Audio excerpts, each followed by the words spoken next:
Part 2. Future of learning. The innate drive for learning. As we have mentioned in our chapter on the mind prison trademark, the master teacher believed that the innate drive for learning is a powerful drive found in every living being. From his perspective, it may even be stronger than the sex drive, and may be equal to the drive for living and for survival itself. He witnessed that true learning produces a high state of excitement and a deep feeling of joy. As the students build on a ladder of previous successes, they become more and more energized and excited. This motivates them to accomplish great things. As the learning process proceeds, the students experience the joy of exceeding their own expectations. Michelle continually encouraged his students to take their time in answering and to think things out. Michael's approach emphasized understanding and not memorization. The students were told to take their time in answering or in solving or resolving problems. The students were encouraged to think everything out, step by step, and to express what they knew based on what they had learned. Students were told not to make guesses about grammar or to try to sound things out. Instead, Michelle would tell them to express what they knew based on what they had learned. The only time that Michelle permitted guessing was with vocabulary, and even then, usually towards the end of the course, when the students had already developed a sense of the target language. The master teacher would present the material in a way that the students could understand what he was saying, and in a way that made sense to them. He would constantly build upon what they already knew. Remember Michael's mantra, you can't forget what you understand and what you know. Once the students understand something, it makes sense to them and they know it. You may sometimes block what you know, but you don't forget. What you understand you can think out. Michelle would ask the students to translate a long, complex sentence such as, I can't come to visit you now because my mother called, and I have to get some medicine and deliver it to her before she leaves to go on her trip. In order to think it out, the students would break it up into clauses and then translate a clause at a time. The students were encouraged to take their time. Michelle emphasized that time is relative, and what seems long to the speaker is not long to the listener. Moreover, the students came to realize that even the most complex sentences are made up of simpler parts. Once you know the parts, you can combine them in many different ways. There is a valuable secret here. The secret is simplicity, and happens to be another major element of Michelle's method. Michelle reduced the complexity of grammatical structures to simple parts, which were then put together as an interlocking of these simple parts. It is an interesting interplay between complexity and simplicity, which results in complete understanding and no edge of the working of the parts to create the whole. This was a vital piece of Michelle's method and part of the magic of the master teacher. Excitement. Michelle would keep going without breaks or pauses. If the students needed to excuse themselves, then they would have to request a short break. Amazingly, Michelle could go on for hours even later in life for 8 to 10 hours or more a day, and he would usually skip lunch. When in a learning session with Michelle, it was like reading a good novel that you simply couldn't put down. Michelle created such incredible excitement about learning that you didn't want to stop, even to eat. The excitement that he triggered within drove you forward. You wanted to keep going. In short, he proved that real learning is exciting, so much so that the student does not want to stop or even to delay the process. Michelle would teach a language in 3 days, going from 10 a.m. to 6 p.m. This would give the student a greater feeling of accomplishment than to learn something in 10 days or in 2 weeks. Michelle pointed out that a shorter learning format was more dramatically efficient. And he expressed his feelings about this with great pride etched into his face. I like the excitement of achieving in 3 days what is not achieved in 2 to 3 years at any college. He liked to deliver much more than the students ever expected and always achieve his goal with grand panache. Michelle believed that intensity was alright, yet he always insisted that his method did not depend on it. The intensity was a byproduct of the excitement of true learning and the desire to continue the excitement without pausing or stopping. Michelle liked the feeling of accomplishment that occurred when the student learned the language in 3 days, but this was not critical. Students could stop and come back days later and pick up just where they had left off. They would think that all that they learned had gone because they hadn't thought about it for a while. Yet, it was not gone. This couldn't be farther from the truth. What they had learned to that point was still all there when they resumed the learning session from where they left off. The same is true with Michelle's language tapes appendix B. A student may listen to 4 tapes and then stop for several weeks. When he or she comes back to them, the person may think it necessary to start over from the beginning of the tapes, but the person can pick up just where he or she left off. Once again, it is like putting down a book for a while. You start where you left off. You don't go back and reread the book from the beginning. As we mentioned in a prior section, Michelle discovered that learning occurs through forming an initial imprint and then letting go of it. Michelle would come back to the initial imprint at some point and reinforce it. There was built-in redundancy in his method, which added to its effectiveness. After a short while, new material could be introduced, while old material was at the same time being reinforced. We call this process layering. In a teaching or training context, layering means doing multiple things at once. We will return to this concept in the next section. Frames at the end of the day. At the end of each day, students might expect some admonition to spend the evening reviewing the material in their mind and perhaps to do some homework. At this point, anxiety may begin to creep in based on patterns from the traditional dissertational system trademark, particularly as the students begin to wonder how they will remember any of what they had just learned and be able to recall it the following day. Once again, Michelle would do everything he could to alleviate this tension-producing anxiety. The students were told that there was no homework. Furthermore, they were not to review in their own mind what they had learned during the session that day. In fact, they should do whatever they felt like doing except review what Michelle had taught them. Of course, if you don't think about it, there will be no anxiety. It was possible that things might spontaneously pop up in the students' minds during the evening. If this happened, Michelle would recommend make no conscious effort to review. Just accept it. But it is important that you never go beyond it. Yet this was not enough. Michelle realized that expectations are usually sources of tension that interfere with learning. So Michelle would tell his students that there was no reason to worry. Worry is tension-producing. In fact, he would tell them, you aren't expected to know the language yet. In fact, when we meet again, I expect you to tell me that you forgot everything, but you will experience that nothing is forgotten. So the students were relieved of all pressure, since nothing was expected or required of them. Frames at the end of the day. No homework is absolutely not allowed. No mentally reviewing what you have learned. When we meet again, I don't expect you to remember anything. Of course, the next day the students were often shocked to realize that they remembered quite a bit of what they had learned, and sometimes everything, much to their amazement. The next day Michelle would resume exactly from the point where we had left off the day before. Michelle immediately would reassure the student by saying, I don't expect you to remember anything. Remembering is my problem and not yours. Just let go of any tension and anxiety and be relaxed, and make yourself comfortable, and we will continue. By the 3rd day, this was automatic and Michelle would not need to say anything more about it. Michelle would start where he left off the previous day with some easy constructions that the student could understand. He then would begin to introduce new material as he continually reinforced what the student had already learned. Content. The initial frames are critical to produce an optimal atmosphere for learning. As part of our research in learning over the years, we know that learning involves a relationship among 3 things. These are 1. The teacher, 2. The student, and 3. The content. It is up to the teacher to present the content in such a way that it is understood by the student and then easily applied. Content has to be taught in a linear fashion. It would be nice to be able to teach it holographically all at once, but this cannot be done. So content must be broken into parts or chunks, and these parts must be taught in a certain order or sequence. How to teach content. Start with what the student already knows. Have a sharpened awareness of one's own language. Learn how to speak using correct grammar. Learn it right the first time. The heart of the language is the verbs. Build meaningful memory associations based on familiarity. Simplify. Build a success ladder beginning with what the student already knows. Teach for understanding and not for memorization. Teach for acquisition of knowledge. First, we will focus on the way in which the master teacher ordered his material. Obviously, Michelle would not explain what the parts and sequence were to his students. Michelle would simply proceed with the learning. To understand how Michelle would organize the material, it is necessary to listen to and to analyze the actual content of his learning process. When we do this, we discover several key elements. As Michelle would remind during the modeling process, there is nothing so complicated that it can't be made very simple. Unfortunately, as Michelle also realized, there is nothing so simple that it can't be made very complicated. Michelle took the former approach, whereas from his point of view, some so-called educators may like to take the latter approach. Some of the keys to understanding Michelle's method are as follows. Start with what the student already knows. Let us see how Michelle put these principles into action. In teaching languages, there are many cognates between French, Spanish, Italian, German, and English. Part of his method was his ability to incorporate quite effortlessly the connections between English and the target language. Michelle described why he used cognates. I want to show you right from the beginning that we are going to get acquainted with a language that is not entirely foreign or alien to English. Michelle would explain that there is a broad common basis of familiarity between English and French or Spanish, Italian, or German. In fact, over 60% of the English vocabulary comes from the French. Michelle would humorously suggest that English is really badly pronounced. English is a mixture of Anglo-Saxon, German, and French. You will have a starting vocabulary of well over 3,000 words. He would tell his students. The same holds true for Spanish and Italian. In German, the similarity is in the grammar and in the vocabulary. Michelle would point out that essentially and structurally English is Anglo-Saxon, meaning a Germanic language. And in German there are a lot of similarities, which I am going to point out right from the beginning. So Michelle would start by stressing the commonality between the languages. In other words, there are already a large number of words that the student could easily figure out. Michelle would begin with easy vocabulary and build upon this easy foundation. In so doing he was able to create a recognizable comfort zone. Students immediately knew how to put words into sentences, first short sentences, then long sentences. Also, it is possible to say something in many different ways in a language. Michelle would relate the target language back to specific English instructions, which the student already knew. Here is another secret that Michelle revealed to us. Michelle focused on how native speakers speak their own language. Native speakers are listening for certain cues that let them know the tense and other important features of a language. Michelle was well aware of what the native speaker was listening for, and he would teach his students how to speak so that they would be both understood and grammatically correct. It is important to remember that Michelle's method consists of several key components. All of them work together synergistically in a well-designed system in which all the elements smoothly flow together, with different elements taking center stage at given points in the learning session. However, when taken in isolation, these individual elements do not have the same power. Some people have said that Michelle's method works because he started with cognates. Their simplistic analysis infuriated Michelle. To say that his method was based on cognates is totally absurd. Cognates may lead into the method because they immediately allow students to create sentences which they understand. Cognates also serve to create a comfort zone of familiarity for the students at the very beginning that naturally overrides any feeling of overwhelm regarding what is traditionally considered to be a daunting task learning a foreign language. So cognates serve a specific purpose in the Michelle Thomas method, but they are certainly not the method, even with any stretch of the imagination. People who say this don't understand the method at all, nor do they have a clue as to the way Michelle's mind worked. Michelle referred to his use of cognates as an effective gimmick to get started, but it is not the method. His secret here was that his effective gimmicks helped in the formation of sentences. As far as the method is concerned, we mentioned earlier that no one piece in isolation is the key. The method is, instead, about all the pieces and the way in which they fit together synergistically to create a highly effective system. That is the real key. Again, Michelle would start with what the student already knew, but this was only the beginning of the brilliantly masterwork which bears Michelle's genius. To say that his method was based on cognates is completely ludicrous on the part of some educators. Also, we would like to point out that Michelle would mention cognates for another reason. The master teacher described the process as follows. I do refer to many French and English words having the same roots, but I do so in the introductory sections of our educational encounter, the moments spent before the method really begins. This is about the time the student is shown that he or she really knows a lot more French than imagined. It has to do with establishing the climate of the setting. It has nothing to do with the instructional materials. It is neither a tenet, nor a basis, nor a strategy, nor even a point of reference. It is effective, peripheral, reassuring and true. Finally, cognates were another way in which Michelle used simplicity to create understanding, which leads to no edge. His approach of using cognates initially as simple building blocks to build more and more complex grammatical structures in the target language was brilliant. Applying his own teacher's lesson in reverse, there is nothing so complicated that it can't be made simple. Michelle used cognates at the start of his learning session to create simplicity out of the complexity of language. Once again, we have a glimpse of the workings of a master teacher whose complex mind always found a way to simplify for his students by reducing the complexity of the larger whole to the easily assimilated simplicity of parts only, to come full circle back to the complexity of the whole, teaching his students the ability to communicate with proficiency in a language other than their own, while using correct grammatical structures. Have a sharpened awareness of one's own language. Usually one learns to speak one's own language before being taught the grammar. Traditionally, grammar comes later, if at all. Often a speaker of the language learns grammar inductively from speaking and hearing the language. He or she does not normally begin with the grammar. The result is that many people do not know the grammar of their own language, so that they are not aware of what they are trying to express. Thus, starting with what the student already knows can be a double-edged sword. The positive side, which we just saw, is that one can begin with a rather large vocabulary. The downside is that many people don't even understand the grammar of their own language. Michelle explained that these people lack what he called a sharpened awareness of one's own language. This makes it more challenging to learn the correct grammar of another language. Such was the case of French actor Yves Montand, who didn't know the grammar of his native language. Michelle ended up teaching him how to speak correct English, and while doing this, he taught him how to speak French using correct grammar. Without a sharpened awareness of their own language, learners will impose the same misunderstanding of grammar that they have about their own language onto the language they are learning. This notion of having a sharpened awareness of one's own language was an important one for Michelle. He believed that this was essential to learning a language correctly and to being able to communicate properly in that language. Once you know the language and you know how to use the language, it is important to think, what am I trying to say? Although the notion of a sharpened awareness was not part of the actual teaching process per se, it always would come up in the context of Michelle's teaching. Having a sharpened awareness of one's own language involves an awareness of a fundamental usage of verbs and of grammatical concepts, and Michelle would very often make the point that one does not learn these correctly, if at all, in the traditional educational system. Michelle believed that having a sharpened awareness of one's own language was one of the most important factors in establishing understanding of another language. Tragically, it is a concept that is rarely taught or retained in the mind. Prison trademark. Most native English speakers have absolutely no clue as to what certain expressions and verb forms really mean. Michelle had witnessed time and time again that students in the traditional system were never taught to make distinctions, grammatical or otherwise. He would also lament the fact that students in the traditional system were unaware of subtle nuances, of which there are many in any given language, and which may drastically alter the meaning of a translation if misunderstood and misused. Michelle was fond of giving the recurring example in English of students' inability to make a simple distinction between the expressions will and will you please. As any educated person should know, the word will expresses the future tense in English, although not always. Will you wait for us? The above phrase expresses the future. The phrase below, will you please wait for us, does not express the future tense, but rather is the expression of a polite request. It was shocking for us to learn from Michelle just how few students understand the difference between the two phrases. Take another example. In English, we have the expression to have to. When one says you have to do this today, it means you must do it today. In line with this, when Michelle typically would then ask the students to explain the meaning of you don't have to do it today, they would respond by saying that it meant you mustn't do it today. This is totally incorrect. In their minds, the students were thinking that if you have to means must, therefore, you don't have to means you mustn't. This is wrong. What you don't have to really means is you don't need to. This is the kind of subtle distinction to which Michelle referred, the type of subtlety that is usually not properly taught in the traditional school system, so that the majority of the population neither makes nor understands the distinction. The above examples illustrate what Michelle referred to when he spoke of having a sharpened awareness of one's own language. There is such a huge difference in meaning between you have to do it and you don't have to do it. Much to his dismay, so many educated people don't get it at all. Michelle explained that having this sharpened awareness of one's own language greatly facilitates what you will understand and what you will say in another language that is not your native tongue. Because of these deficiencies on the part of the students, Michelle was, more often than not, obliged to teach them these basic distinctions within his course. By Michelle teaching them these fundamentals, the students could at least begin to acquire this sharpened awareness while learning a new language.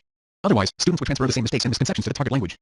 We should note in passing that although this realization was difficult on Michelle, in that it merely reinforced the ineptitude of the current system, one would never know it based on his facial expressions, body language and tonality. His whole persona continued to exude the same charm, grace and enthusiasm at all times. When he would teach, students appeared to take in new information by osmosis, and did so with no sign of concern, anxiety, fear or tension. Learn to speak grammatically correctly. Often people use understanding as a test of language fluency. One can say things that are grammatically incorrect, and a listener may be able to figure out what you mean. However, this in no way means that what you are saying is correct. It just means that you are lucky. This can lead to the mistaken view that close is good enough, and that you don't have to be grammatically correct to be understood. From the master teacher's perspective, this is an unfortunate attitude to develop one, which he did not accept. Correct grammar is important, and Michelle would make a point to teach correct grammar. In fact, he was quite adamant about it. However, Michelle approached this aspect of teaching correct grammar in a different way than most language teachers and grammarians. Anyone who has learned a foreign language in high school or college remembers being filled with grammatical terminology, rules, and the seemingly endless exceptions to the rules. Traditionally, every lesson would accompany the textbook, and each would include a dialogue, an accompanying set of vocabulary, and a grammar section full of rules. No wonder it takes forever to gain proficiency in a language in this traditional way. Michelle would teach the full, complete grammar in 3 days, which takes years in high school or college, yet he achieved this in a way where one learns it, one absorbs it, and one knows it. In so doing, Michelle demystified traditional grammatical structure by creating one that he presented more simply and elegantly. The master teacher would teach correct grammar with effortless ease, without having the students memorize grammatical rules, and without having them use grammatical terms. He would teach all of the tenses of the language, even the subjunctive, but without labeling the tenses. And they put other labels on them, and they are understandable labels, not grammatical labels, he would say. Michelle emphasized that the label itself was not important. What was important is how to say something correctly in the target language. Michelle would only use 3 grammatical terms. They were noun, verb, and adjective. He found that most people were confused even about these basic terms because of the way in which they are taught in the traditional system. So Michelle would never assume that students knew what these words meant. He would take nothing for granted, and he defined his terms very carefully. One would assume that an educated person would know what a noun, adjective, or a verb is in his or her native language. Surprisingly, this is not the case. In his 50-plus years of teaching, Michelle made a disheartening discovery. Close to 90% of so-called educated people, and even highly educated people, do not know what a noun, an adjective, or a verb is. As Michelle explained, their answers to the question, what is a noun, adjective, and verb, will be based on what they remember from school, which is usually incorrect. As you may remember from your own schooling early on, one is taught that a noun is a person, place, or thing. This definition is meaningless, according to Michelle. For years, children have had to memorize the definition of a noun, which meant nothing to them. In short, they simply memorized the definition, but they didn't understand it. This is demonstrated by their inability to use the definition to properly categorize or classify words. To prove this point, Michelle would tell his students that he was going to give them words, and grasping all of these is not an easy task, yet Michelle would masterfully explain all of these tenses with great ease and simplicity. In traditional language courses, too much time is spent presenting grammatical labels, which the students are asked to memorize. It's bad enough that great memorization does not lead to understanding, and to make matters worse, there is the additional problem that most of the time, even the labels don't mean anything in the students' minds. Of course, the need to memorize the labels puts added pressure on the students, increasing their attention all the more. Meanwhile, the students have not gained understanding. Concentrating on the labels takes their focus away from learning as well. As with anything that one learns, correct grammar has to be based on understanding. It has to become no edge. One has to know that it is correct to say, I didn't see it, and that it is incorrect to say, I saw it not. If one says, I saw it not, one will know that a mistake has been made because one knows what is correct. The beauty of understanding the grammar is that the students can self-correct their own mistakes, because in their minds they understand the difference between correct grammar and incorrect grammar. As Michelle emphatically stated to us over and over again, that is what grammar is for. And it is correct grammar, not guessing grammar, and not learning how to communicate in some form of spoken grammar to make oneself understood. And to think that not everyone speaks grammatically correctly. My students learn correct grammar, and how to use it correctly. Michelle gave us another example in French. He would ask the students how to say in French, I didn't understand you, because you didn't tell it to me. Je n'y vas pas helpers, parce que vous n'y m'avez pas dit. According to Michelle, this is a sentence that, unfortunately, most students who have studied high school French or college French very often get wrong.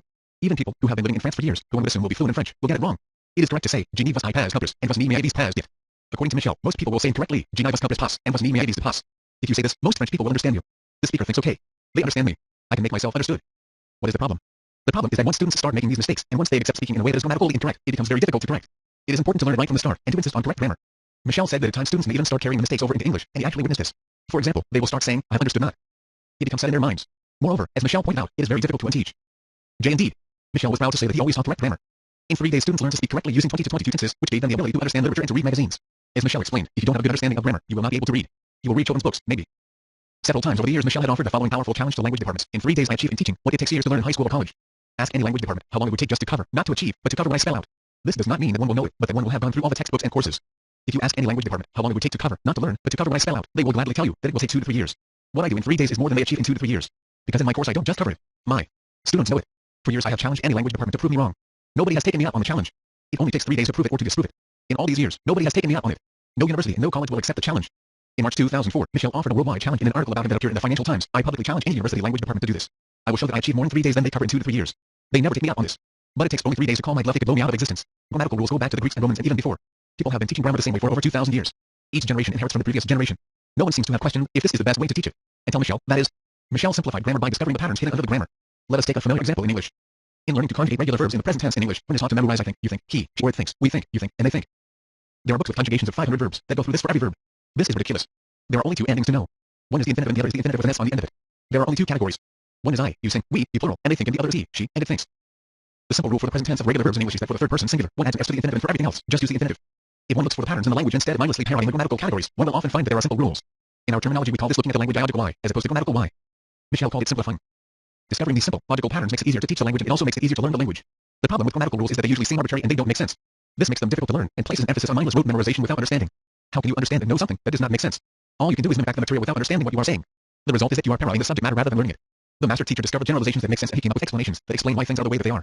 Now they are no longer arbitrary. Furthermore, now they make sense and now they are user-friendly. This was a major part of Michelle's magic. This is exactly what Michelle did, and it happens to be another of the secrets to his success. He would find the simple, logical patterns that are hidden by what appears to be complicated grammar, and this is what he would teach his students. It streamlines the whole process by cutting out meaningless jargon and superfluous conjugations, and transforms the arbitrary and idiosyncratic into something that finally makes sense.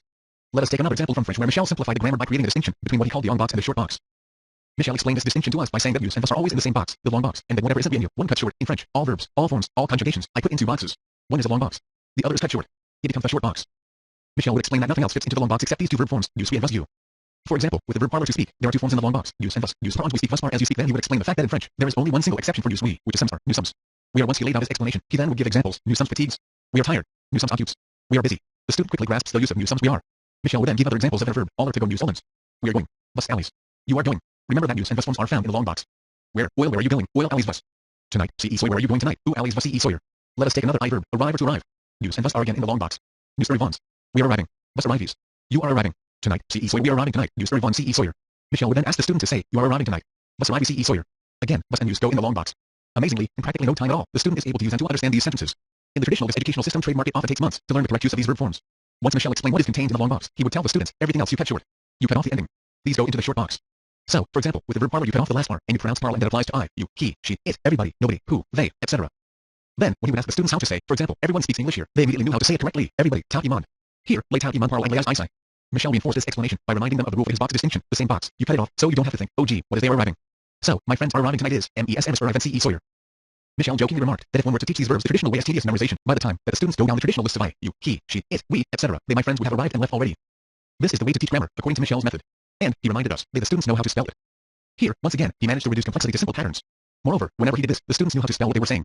And very quickly they learned that 90% of the French verbs end in a r. The students also learned that other verbs may end in a like parter, to leave or in re, like attendre to wait. The long box rule still applies, use and bus forms for these verbs are still found in Michelle's long box. Thus, the same thing applies with ir and re verbs, as with ir verbs, bus and use go in the long box. For example, take a verb ending in your dash parter to leave, use partens we are leaving, bus partes you are leaving. Then a verb ending in re, then re to sell, use vendes we are selling, bus vendes you are selling. These verb forms for use and bus are also found in the long box. Once again use and bus are in the same box, the long box. The rest goes into Michael's short box. It is not the length of the list of verbs that determines whether it is the long box or the short box, but rather whether the endings cut short or not. Michelle would go on to refine his explanation one step further, but in the short box, if there is not an adverb, if you cut off the ending, the r, attendre you already know in spelling that you don't have it either, therefore, you don't sound the consonant. So immediately you know if it is either an adverb or not an adverb. If it is an adverb in what I call the short box, you sound the consonant, and you understand why. Or if it is not an adverb, you don't sound the consonant. You also understand why. It is not because I say so. They will know how to say everyone is waiting tap iman attend. They will know that attendre is used in the sense of to wait no time. They will know how to say everyone is waiting for you tap iman bus attend. Michelle remarked on several occasions that as unbelievable as it seems, most students of French don't know how to say the simple little phrase correctly. Again, in the traditional system, they are taught memorization in the place of understanding. By contrast, instead of wasting time on the normal I, you, he, she, it, we, you, they conjugations, Michelle was able to detect a simple pattern that facilitated understanding and made it easy to learn. Instead of committing to memory endless conjugations which usually don't make sense, all one has to remember is to fit the verb into Michelle's long box or short box. Then everything becomes automatic and that knowledge remains with the students forever. Let us give another example of how the master teacher was able to simplify grammar. It happens to be a brilliant example of Michelle's genius at work once again. Michelle explained to us the brilliant and rapid way in which he taught the entire future tense in French as follows. In all textbooks you have practically hundreds of pages of grammar, with rules and regulations and conjugations and tenses and tenses and tenses, those books of 500 verb conjugations. It's endless. Let's take the future tense, for example, in French of ir and re verbs. It's endless. We have the books, which give the future tense of the verbs, which means you have to memorize all the future endings of all those verbs. This is done by cramming and memorizing. I will teach you the future tense of all those verbs in less than 15 minutes. I am talking about all verbs, ir, re, and regular and irregular verbs. Imagine learning the entire future tense of all verbs in record time. By the time that Michelle would teach the future tense, his students would have already learned how to say in the present tense, I have, he has, they have, which corresponds to ji, if, on to an I, and on will be endings used with the future tense. To explain the future tense in French, Michelle would tell a clever little story which students always remember. I will say, in French for the future, that originally, in the beginning of the French language, to say I will leave tomorrow one would say, I will leave have tomorrow or ji part I domain. Ji is a part is to leave, I is have, the main is tomorrow I will leave have tomorrow is e part I domain for he, to leave has tomorrow is one part I domain. They have as if are they, to leave have tomorrow as part or domain all of this becomes g part I. Why not contract it in spelling, since it was already contracted in speaking? The grammarians got together and put down the endings to the verb, and it became the future tense. They got used to using it, and began to contract it so we now have g part I, to part I, this part I will leave, he will leave, they will leave. Those endings become right, and. They are the universal endings for all French future tense verbs. Period. Regular or irregular verbs, it matters not. It didn't even matter whether the little story was true or not. What is important is that it facilitated the learning process. It made sense to Michelle and he would teach the future tense in French this way. That is all that matters. And it was yet another example of Michelle's innovative and brilliant mind. Imagine reducing the entire future tense of all French verbs into a clever little formula that really works and simplifies the whole learning process at the same time. Complexity again reduced to simplicity. Michelle's process was truly original and exciting. Of course, teachers in the traditional system never tell you this because students are supposed to painstakingly memorize it all. And you have those books of hundreds of pages of conjugations that students feel obliged to buy. Michelle felt that these books were major ripoffs. He would often limit the following. Teachers never point out that the endings of all the verbs are the same in French. Take any verb, and you understand it and tune into the ending. You will know that it is the future tense. Learn it correctly the first time. As the master teacher would always emphasize, it is hard to unlearn something. Everyone knows how difficult it is to break a bad habit. The same applies to learning. Once you learn something incorrectly, you may continue doing it, even though you are corrected hundreds of times. You may even realize that it is wrong, and you may still keep on doing it. In education and in life, there is a false belief that we learn from our mistakes. We usually don't, and in education the process of correction often leads to a loss of self-esteem. What is the solution? The solution is to learn something correctly the first time. It is important to arrange learning so that the probability of mistakes is minimized. Learning should be accompanied by getting things right wherever possible rather than getting them wrong and having to unlearn. We call this building on a ladder of previous successes. Michelle would not take students for one-on-one sessions who had already taken a course in the language they wanted to learn. This may seem strange. There was a good reason behind it. The reason was that if the student had already learned mistakes, it would have taken a long time to correct them. If they had succeeded in learning the language, then they would have claimed that they had already known it. A crucial part of Michelle's method was giving students the ability to detect and correct their own mistakes. If mistakes had gone uncorrected until now, it would have taken longer to erase the set mistakes than to teach the language properly from the start. There is an important principle in education which helps to explain some of how the master teacher's methods differ from traditional methods. It is called the 80-20 rule, or Pareto's principle, and it applies to the traditional system. What it says in this context is that 20% of the total number of mistakes that a student will make will occur 80% of the time. What this means is that there are a small number of common mistakes that most students make. When we explained the 80-20 rule to Michel, he told us that this rule only applied elsewhere because students were not taught correctly in the first place. And the 80-20 rule did not apply to Michel. He was quick to point out that in the case of students in the traditional system, they only make common mistakes because they haven't been taught properly. Teaching can only lead to mistakes if it is not done properly. I don't do that. People may individually make mistakes in my class. If they do, then it is up to me to know why they made the mistake and to know what to do about it. I teach them so that they are able to detect and correct their own mistakes. Some students may make a mistake twice, but only very rarely do they do it a third time. Common mistakes wouldn't happen in Michel's teaching, and mistakes were simply not an issue for him. Often, when students realized that they had made a mistake, they would usually end up by correcting their own mistake. If they were not able to do so, Michel would lead them into correcting their own mistakes. If they made a non-thinking mistake, Michel may have asked them to repeat it. In repeating it, the students would naturally slow down and think. If they did not, Michel would lead them into correcting the mistake. The result was that when they occasionally derailed, the students would be able to quickly get back on track. He would always lead them back. In doing so, Michel was literally taking them back on track to learning, to the experience of understanding. The best way to eliminate mistakes is never to make them. The best way to clear up misunderstandings is to avoid it before they never arise. Michel would build simple explanations and distinctions into his teaching, which were designed to eliminate these potential problems before they could arise. There was number 80-20 rule for Michel. The 80-20 rule applies in traditional education and the business world, but not in Michel's world for one very important reason, because in his world he created understanding, and understanding which led to knowledge. Michel pointed out that the 80-20 rule applies in traditional education because there is no teaching, only lecturing. As we mentioned earlier, in true teaching, there is no lecturing. There is a huge difference between being lectured and being taught. Michel would not lecture. He would engage in real teaching and he would teach things correctly from the start. The bottom line is this: learn it right the first time. If you don't learn to make mistakes, then there will be nothing to correct. Michel would start with a tabula rasa, a blank slate. He would teach the students how to speak grammatically correctly from the very beginning. And if they did make a mistake, they were immediately aware of it and then would correct it themselves. When we get to the next chapter on theory, we will see that this is a big problem in education today. Students start with many preconceived ideas that are entirely wrong. It is the job of the teacher to detect and correct these misconceptions. Otherwise, the students will be confused and will make mistakes. We will come back to this point later. There are several other problems with learning from mistakes, besides the fact that students usually don't learn from them. The first is that mistakes throw students into a performance mode, where they often become overly cautious and more concerned with avoiding mistakes than with learning. This also is a major source of tension and further interferes with the learning process. The second is that mistakes capture valuable attention. Research indicates that we only have 7 plus or minus 2 chunks of attention. This means that we can only consciously pay attention to 5 to 9 things at once. It would be desirable that all of the chunks of a student's attention be focused on learning. If the students are concerned about making mistakes, then they will expend valuable and limited attention checking and monitoring to make sure that they are avoiding errors and mistakes. This short-circuits the learning process. Michel would teach his students to think things out. They were automatically aware of mistakes and were able to self-correct without wasting attention on trying that word again to avoid mistakes. Verb tenses are the heart of the language. As we have indicated several times, in his complete courses, the master teacher would teach his students a comprehensive, working knowledge of the entire grammar of the language. This would include all of the tenses of the language including the subjunctive. Remember that Michel considered the grammar to be the structure of the language and the tenses to be the tools. Depending on the language, the number of tenses is between 18 and 22 tenses. Michel's students comfortably knew these tenses and were able to use them with ease. Michel would accomplish this feat in just 3 days. This was quite remarkable. Just as remarkable was the fact that Michel never named the tenses during the entire course. What he would do was teach the student how to use the tenses correctly. In the traditional educational system trademark, students will spend years and years studying a language and never know a quarter of the tenses, if that many. For Michel, verbs were the heart of the language. Different tenses know different time orientations and conditions. Michel would arrange his sequence around the tenses. First, one learned to speak in the present tense. Also, one began with regular verbs. Irregular verbs would be slotted in when Michel would deem it appropriate to do so. Although the student was not aware of it, Michel's plan was to teach the student all of the tenses of the language 18 to 22 in just 3 days. So Michel would begin with the present tense and then would move to the past tense and to the future and so on. Michel usually worked in complete sentences. He would ask something like, I must talk to you now because I have to leave soon and catch a train into the city. Verbs would be taught in the context of complete sentences. There were no conjugations to learn. One learned from the sentences the difference between I say, he says, and we, you, or they say. Michael's handles. Michel explained to us that modals were important elements of mastering a language. He cleverly referred to them as handles and explained that students learn how to grab handles, meaning that these verbs are always followed by an infinitive or by 2 infinitives. They include verbs like can, must, could, and should. They are some of the most common words in the language. For example, I can do it, or you must tell me, or I must go see it. Once the modals are mastered in all tenses, one is able to communicate easily in the language. As we mentioned earlier, Michel constantly emphasized the value of a sharpened awareness of one's own language. If you can't express something correctly in your own language, you will have a hard time expressing it in another language. In learning to speak another language, Michel would help you gain a sharpened awareness of your own language, and he achieved this in a very subtle manner. He accomplished this by discreetly incorporating it into his teaching, without making a huge issue of it so that the student would not feel uncomfortable in any way. Michel's method, as we have said, was to introduce a new tense and reinforce it with examples until it was understood. The evidence of understanding was that the student was able to generalize it to other sentences. When one piece was mastered, Michel would move on to the next piece. Explanations and heuristics. How was the master teacher able to teach all that he did in 3 days, and how were his students able to learn a language in such an easy, effortless, and exciting way? This is the $10 million question. The answer is found in the aspects of the method which we are covering. A major key to his magic lay in explanations and heuristics which, for the clever manner in which Michel incorporated them into his method, we have termed meaningful memory associations TM. In fact, Michel approved of our description of his customized use of explanations and heuristics. The explanations that Michel gave in the heuristics or meaningful memory associations trademark that he created and used were a critical and essential part of his method and also contributed to its efficacy. Heuristic is a technical term derived from the Greek word meaning to discover or to find out. A heuristic is a teaching device that enables students to learn, discover, understand, and solve problems on their own by experimenting and by evaluating possible answers or solutions, or by trial and error. Heuristics are rules of thumb, which are useful generalizations for problem solving. Michel would use heuristics or meaningful memory associations trademark without using these terms in a particular way. He would use them as memory aids, incorporating them in just the right places within the structures of his method in order to enhance understanding. Heuristics transform meaningless labels into meaningful memory associations trademark. As we have indicated, the usual approach to language learning is to learn a large number of terms and seemingly arbitrary rules and endless exceptions. The rules and exceptions don't make sense. They are arbitrary. There is no evident rhyme or reason to them. They just have to be memorized. The grammatical terminology consists largely of technical terms, which are arbitrary labels that often don't make sense. Explanations are critically important in learning. They provide the answer to the question why, as in why does it work, or why is it this way and not some other way. Explanations provide the reasons that allow students to make sense of things. Clear explanations produce the understanding that becomes no edge. Without clear explanations, we are incapable of understanding and knowing. Without an answer to the why question, things appear arbitrary. We are told that things are simply the way that they are and that we have to accept them with no questions asked. And we are forced to remember an arbitrary fact that is not connected to anything else. Explanations connect things together. A clear explanation means that there is a reason for the way something is that makes sense, so clear explanations are indispensable in learning and in teaching. Michel mastered the art of clear explanations. His approach was exactly the opposite of that of the grammarian. In fact, Michel's innovative mind shined through once again in the way in which he would explain seemingly complex notions with amazing clarity. In place of grammatical rules, Michel would provide clear explanations of practical concepts. Instead of memorizing arbitrary terminology and rules, Michel would provide a special brand of heuristics or meaningful memory associations trademark that made sense and were easily remembered. And the master teacher would always achieve clarity of explanation with great ease by creating a natural flow of words and meaning and understanding. He was a true master of clarity. Michel would explain things to his students so that they would make sense and so that they would not have to be memorized. meaningless labels suddenly made sense and became meaningful in the minds of the students. With Michelle, of course, there was no trying to remember anything. The student didn't have to do so. To assist the student in remembering, Michelle provided two things.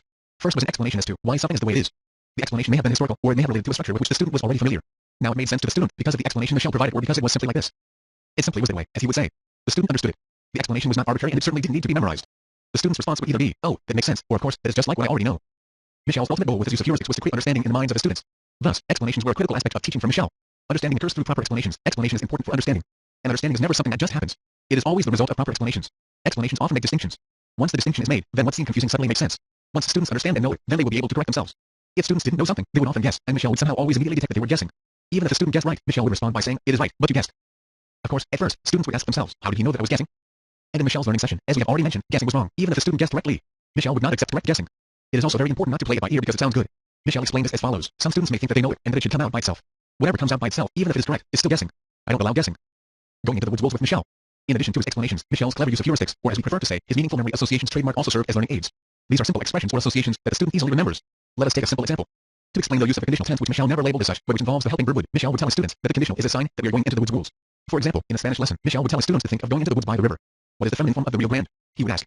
It is Rio, which Michelle refers to as the female river, and which also conveniently happens to be the universal name for the conditional tense in Spanish. Michelle would say that when you go into the woods rules, you will see the female river. So whenever students see a at the end of a Spanish verb, they make the immediate association of going into the woods, that is, into use of the conditional verbs, or rules. Michelle was always very clever and quite effective each and every time in using his personally created heuristics or meaningful memory associations trademark. Having gone through learning sessions with Michelle for the purpose of modeling his method, and thus, having experienced his method firsthand, we can say that one never forgets going into the woods rules. This ingenious way in which Michelle renamed the conditional tense literally engraved it into the minds of the students. By creating a meaningful memory association trademark between what is known going into the woods and what is unknown the conditional tense the rules, Michelle ensures that the student never, ever forgets. It becomes an instantaneous and lasting connection. By giving another name to the tense, in this case, the conditional, Michelle took the concept out of the realm of expected difficulty of understanding into the realm of familiarity and comfort, so that it would become no pun intended part of the student's knowledge base. Students didn't have to memorize the conditional in order to use it correctly. They simply received an understanding of its use based on what was already familiar to them. And, as we have repeated Michelle's personal mantra over and over again throughout this book, what you understand and what you know, you will never forget. Michael's wings. Another example of Michelle's use of meaningful memory associations trademark or heuristics was his explanation of the imperfect tense. Most people don't even know when they are using the imperfect tense in English or in any language for that matter. As Michelle rightfully remarked, what in the world does the imperfect mean? Really, logically speaking, how can a verb be imperfect? Why is it called the imperfect tense? The grammarian will be quick to add that the imperfect tense is the past tense of the verb, to be followed by a gerund. Most people don't know or remember what a gerund means. The standard explanation provided by grammarians usually makes no sense to the student. The students don't need to know what the imperfect tense is. All they need to know is how to use it correctly. So Michelle, in order to make sense of it and to show his students how to use the imperfect tense correctly, ingeniously decided to name it the wing tense. This immediately creates a meaningful memory association trademark in the mind of the students. Again, this is another clever use of this heuristic tool, which facilitates understanding without the need for memorization of conjugation. The wing tense meaning the W from the verb was W followed by ing, if W from the verb were followed by ing. W was plus n equals the wing tense. W were plus n equals the wing tense. For example, I was waiting to see him. We were waiting to see him. Thus, in English, the imperfect tense or Michelle's W wing tense is always preceded by either the verb was or were. There is no W in the present tense. And when there is the W of the verb was or were, you wing it, in the words of Michelle. That is quite easy to recall. Michelle made it easy, clever, and fun all at the same time. W wing is a wing, and this association is so much easier to grasp than the word imperfect. Every time the students would hear Michelle say the wing tense, they immediately knew what tense he was using and they, too, understood how when to use it correctly. In his classes, Michelle never talked about the conditional, the pluperfect, the past subjunctive, etc. They know how to use it, he explained. That is what is important. What a phenomenal feat in the space of 3 days, when our traditional system takes years of study to learn all of the tenses in a given language. In fact, most students stuck in the mind prison trademark end up dropping their foreign language courses before they even learn a fourth of the tenses, unless they are completing a language requirement, in which case it represents double torture. So instead of a list of seemingly ordered information and facts that makes no sense, Michelle created a different kind of order. It was this innovative order, which became the student's order. Moreover, it was a different structure than the grammarian structure. It was a set of connected facts, which Michelle would organize in a simplified way, which made sense in the minds of the students. Michelle would masterfully present the information so that the student was able to both use it and understand it with ease. And, most important, the student was able to do this immediately, on the spot. Thus, Michelle, the master teacher, was able to transform language learning from a process based on meaningless rote memorization verb endings into a very exciting, effortless, and immediately useful and inspiring learning experience. These explanations and heuristics or meaningful memory associations trademark were at the heart of Michelle's method. They didn't happen by accident, nor did they appear out of the blue. These ingenious elements required real creativity on Michelle's part as well as the ability to create new patterns from scratch, as we will see in Chapter 9. This talent reflects a behavioral trait inherent in Michelle and in others with innovative minds. Michelle's explanations and meaningful memory associations trademark also required letting go of the grammarian's traditional terminology. In the traditional educational system trademark, each generation of teachers is taught by the last. They are taught not to look at things from a new perspective, but are evaluated by their ability to repeat back the perspective of their teachers. As a result, there is little or no innovation in teaching. The blind follow the blind. Tragic but true. The same old models which were developed by the Greeks over 2,000 years ago are still being used even though they don't work. Part of the problem relating to a lack of creativity is due to a perceptual filter, which we call change people pattern TM Chapter 9. Individuals, in this case, traditional teachers who are uncomfortable with change and prefer to maintain the status quo, see the world through one type of the change people pattern TM, which we refer to as the same as people pattern TM. A teacher with this pattern takes in information from the world that is similar to what they already know, and they often delete or ignore things that are different. As we will see in Chapter 9, Michelle's specific change people pattern trademark was what we call the difference people pattern TM. We will later explain how this pattern influenced his life, his teaching as well as the creation of the Michelle Thomas method. Why did Michelle's meaningful memory associations trademark and explanations work so well? The answer to this question is connected to how the human mind works, in particular to memory. We have already discussed some of the research on memory. However, there is one piece that we have not mentioned thus far. Memory research reveals that the best way to remember something is to associate it with something that you already know. Association has been called the mind glue. It holds things together in memory and is the basis of what are known as memory pegs used in many memory systems. We have already mentioned that memory research reveals that there is a correlation between the time spent studying and the amount remembered. As we have also mentioned, the same research indicates that the method used to study is more important than the total time spent. With better methods, students can recall more in less time. The best method for remembering more material in less time is to use associations as memory aids. This is exactly what Michelle did as a vital part of his method. His carefully chosen associations allow the student to remember easily and effortlessly without trying. Moreover, they are meaningful memory associations trademark that make sense in the minds of students. We also stress that information is best remembered when it is organized and makes sense. Michel's carefully chosen explanations enabled the student to make sense of what he was presenting and to connect it up with what they already knew. In our modeling of Michel and his method, we determined the following. This combination of clear explanations and powerful meaningful memory associations TM, when coupled with a method that eliminates all tension and conscious interference with remembering, is the most effective memory process available.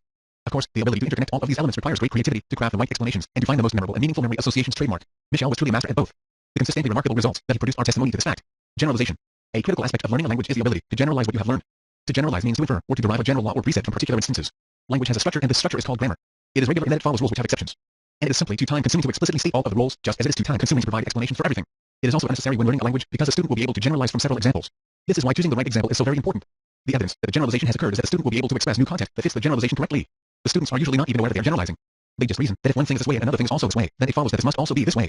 The master teacher creatively used generalization in his teaching, even though he was not aware of the term per se. There were many things that he would not explain because he didn't need to explain them. Here is an example from French which Michel gave us. To see, for instance, is voir, voir because they will know from au revoir. So voir is to see, so they know how to use handles. J'y vais as I would like, GQ I can, j'y vais I am going, etc. I can see is GQ voir. To see it is the voir. I give no explanation. J'y vais voir. J'y vais as voir. So I will say to them, this is voir. Then, to see it is y voir. There is no explanation. I am just telling them. His use of generalization was effective each and every time. Once the students understood the new element, then Michel was able to generalize it to other examples. And the additional examples, too, were crystal clear in the student's mind. Let's take another example. Next, Michel would ask how to say, I would like to see it. J'y vais as y voir. The process was quite easy and became automatic for the student, all this without Michel having to explain it. Then he might have said, I'm going to see it. J'y vais y voir. Then, I can see it. GQ y voir. Once again, Michel would not give an explanation. He then might have asked, how would you say, to see it? The voir. Then, I'm going to see it j'y vais y voir. I can see it GQ y voir. I must see it j'y vais y voir. As if by magic, the phrase y voir was simply there with the student, understood, and it was not an imprint. Now, y voir was not an imprint in this case, because Michel used it in different ways with handles. Here is another example of how this generalization process works. The master teacher would ask, what is to see? Voyeur. What is to see it? The voir. Again, Michel was giving examples. He would ask the students how to say, I would like to see it. And the students would know to respond with, j'y vais y voir. Then when Michel would ask them how to say, I'm going to see it tonight, the student would answer, j'y vais y voir C.E. Sawyer. Likewise, are you going to see it? Allez vas y voir? Now, the expression to see it became instantaneous in the mind of the students. They would immediately say y voir. Once the students knew perfectly how to make the distinction between voir and y voir, at any time then Michel would ask, what is to do? Fair. Since the students already knew this verb, Michel would make other clever associations such as, it is very fair to do it. Thus, Michel would creatively teach the students to build sentences in which he had incorporated the meaningful memory associations trademark. The French verb faire to do, or to make, was associated with the fact that it is fair to do it, and students never forgot the association of fair and fair. Here is another clever meaningful memory association trademark which Michel used. Take the French verb venir to come. Michel made the association with venir. He explained that venir doesn't come off on a table. And in asking the students how to say, do you want to come tonight, they knew how to correctly respond with, vous vas venir C.E. Sawyer. Thus, the meaningful memory association trademark of venir, which doesn't come off on a table and venir to come, fits into the understanding of correct grammar, which the students had already grasped. Next, Michel would make a smooth transition to another generalization example. He might have asked the students how to say, to make a reservation for me, will you make a reservation for me? Vous vas faire une réservation pour moi. Within the first hour, even students who believed that they never had the ability to speak another language were able to say with confidence, I would like to make a reservation or I would like to do it. Michel explained it as follows. 180 usually they would say immediately, j'y vais y faire, but not always. Some may be stuck for a moment. They don't know how to say it. I say fine. So I say, what is to see? They say, voir. Okay. Then I say, what is to see it, and they say y voir, and then they say the reaction. The light had dawned on their minds and the students knew how to correctly say the sentence having built upon their prior knowledge. The students were not spending time pondering over how to use correctly the newly introduced element. They knew how to use it without Michel having to go into a lengthy explanation. Let us take another example. Michel would ask, so what is to do? The students will say fair. Then I ask what is to do and they will say fair. And I didn't have to explain it. They will automatically say it and know it. I give no explanation. I don't say that in French. When you have the infinitive, the pronoun is placed in front of the infinitive. No explanation. So I would like to do it is, j'y vais y faire. They automatically know that I can't do it is, je n'y peux pas y faire. Will you prepare it for me? They know that it is, vous vas y préparer pour moi. They will automatically say it. I would like to have a j'y vais y faire. That is automatic. And they can say it. Michel was building upon reinforcement of meaningful memory associations trademark. There was a reinforcement of an expression. In this case, y voir, he gave the students different ways of using y voir. Once the student understood the concept, Michel was then able to introduce a new element into the sentence, adding another block to the foundation and the new construction. For example, j'y vais y voir or GQ y voir, I want to see him. Or I can see him. Michel would also use generalizations when he replaced a verb with another verb. Once the students understood the new construction, Michel could then add on the next element to it. He explained this to us as follows, and it is not a question here of not understanding. Once they automatically have it, they are able to do it. It's automatic. It's not a thinking process at all. It is just there. It's just automatic. There is no explanation. It is not a thinking process at all, so it doesn't create tension. They are totally in the moment capturing the piece. The mind makes an immediate deduction. One doesn't have to think about it. It was this way and that's it. Also, we would like to point out another important piece. It is that the students were grasping and assimilating that new element in what in our terminology we call the now. The students were focused on the present moment, not worrying about what they had done previously, and they are not anxious as to what to do next. They are totally in the moment focused on acquiring that new piece. The master teacher explained that the above process became entirely natural for them, and if one had asked the students why they had done it that way, they would not have known. Michel explained the process like this, it simply works this way. That's how it is. That's it. Once they know this, later I can explain to them, to see is voir, to see it becomes y voir. Then I say y voir is also used in French, to mean to see him I say to them that here is la, so I ask them, how would you say to see her, and they automatically know that to see her is la voir. They will say ah, this creates excitement. Then they will automatically say when I ask, how do you say to see you? They will say, vas voir. They will do it automatically in no time. I would like to see you j'y vais vas voir. So I will have to understand or to comprehend his comprendre. And when I ask, how do you say to understand it, they will automatically say y comprendre. Then I say, I cannot understand it, they will say, je n'y peux pas y comprendre. I cannot understand you, is je n'y peux pas vas comprendre. That will be automatic. Thus, Michel wouldn't have to explain anything. The students just knew it to be right, and it became second nature to them. Michel carried out the whole generalization process in a smooth and effortless manner. Why do generalizations work so well? We will explain. The mind has the ability to quickly detect regularity or patterns. Once the patterns learn, one can quickly generate many examples. This involves a combination of induction and deduction. Induction enables the student to generalize the basic pattern from a few well-chosen examples. Once the pattern is discovered, then the student can use deductive reasoning to generate further examples. This shortcuts the learning process tremendously. The student does not have to be taught all of the grammatical rules. Instead, the students simply need some well-chosen examples, and they can generalize to other situations. They are usually not even aware of the explicit formulation of the grammatical rule. This is unnecessary. All that is necessary is that they can generalize to other situations. It is critically important that the right examples be given from which to generalize. Otherwise, the student may form a wrong generalization. Michel was a master craftsman. His examples were carefully chosen to prevent ambiguity and to enable the student to make just the right generalization with complete clarity. The result again was understanding. This dramatically accelerates the learning process, and this is just one of the many reasons why we call Michel the master teacher. The master teacher at work. Interestingly, the master teacher was able to accomplish what he did because he was never trained to be a teacher in general or to be a language teacher in particular. He approached teaching from the point of view of the learner. In fact, Michel taught himself to be a learner, a brilliant one at that. This was largely in spite of, and not because of good teachers. Michel was able to put himself in the position of the learner and was an example of what we call metacognition. This, too, was an incredible gift. In order to understand the perspective of the learner, he would ask two questions that are critical. These are, 1. How can I explain it so that it makes sense to me and so that I will understand it and know it? 2. What connection or association can I create that will help me to never forget it? These are the questions of a learner. Michel would apply these questions to everything that he taught. This is why he was so remarkably effective in what he accomplished as a teacher. Also, Michel didn't start with the assumption and excuse that the learner was to blame. He didn't make excuses to accuse students of being lazy or stupid. Instead, he would ask, what is it about traditional methods that don't work? In traditional teaching, what is not learner-friendly? People are only lazy, frustrated, or stupid when they are bored and when they don't understand the material. Real learning is exciting, very exciting. When you teach things so that students understand the subject matter, then they are able to do amazing things and to feel immense excitement for learning. When you provide them with powerful, meaningful memory associations, trademark, and heuristics, the students simply don't forget. And when they don't forget, they become even more excited and even develop confidence in themselves. This is exactly how Michel would teach his courses. He completely dissolved the complexity myth around language learning. Instead of triggering fear and dread, as in the traditional system, Michel would open the door to the excitement of learning by triggering that innate drive for learning found in all living beings. Michel was truly a master teacher in every way. His innovative method required a creative and inquiring mind, and one that could make extraordinary distinctions and connections. One must be inquiring to go beyond the inherited modes of organizing and presenting material. And one must be creative enough to discover the simple patterns and meaningful memory associations trademark that make learning easy. For Michel, this was part of the excitement of teaching, to look, to see, to find, to create, to make it simple and easy for the student to understand, and to learn is part of the excitement of teaching. This entails looking intelligently at something and seeing the simple pattern behind it. As the master teacher, and in his personal life, this is what Michel was able to do. He so brilliantly structured the learning experience in such a way that it, 1. Created excitement for learning, 2. Enhanced the learning process, and 3. Allowed his students to achieve understanding which leads to knowledge, lasting knowledge. Michel was able to do this so successfully because of his remarkable ability to put himself in the position of the learner. He was literally able to walk in their shoes. Or we could say that he was able to tune into their wavelength. In our terminology, this is what we refer to as demonstrating an advanced rapport skill. Michel would not just listen to what the learner was saying. He would also listen to what was behind what the learner was saying. This is yet another secret to his method, which was revealed through the modeling process. For example, he would ask, how is it that what they are thinking is reflected in what they are saying? This is the question he was able to interpret quite effortlessly. And it was precisely what they were thinking, and it was precisely what was in their minds that comprised the critical component. Michel would focus his attention on these significant components. Obviously, his wartime experiences as an intelligence interrogator served him a good stead here in this context of observing and determining how and what was on the minds of his students. We refer to this ability to decipher the thinking of his students as calibration, which we explain later in this chapter. Early on in his life, the master teacher developed great calibration skills, which he ingeniously incorporated into his teaching method. This ability allowed him to monitor the students' progress on many levels. He was able to tune into the emotions and beliefs of his students and furthermore, to get on the same wavelength. Michel was constantly quite aware of minute changes in physiology that enabled him to feel and to sense what the students were experiencing internally. I am connected to my students. I know what is behind a gesture, a movement. Michel certainly understood that there was a close relationship between what they were thinking, that is, their beliefs, emotions, skill base, and previous experiences which, in turn, affected the way in which they interacted in a given environment.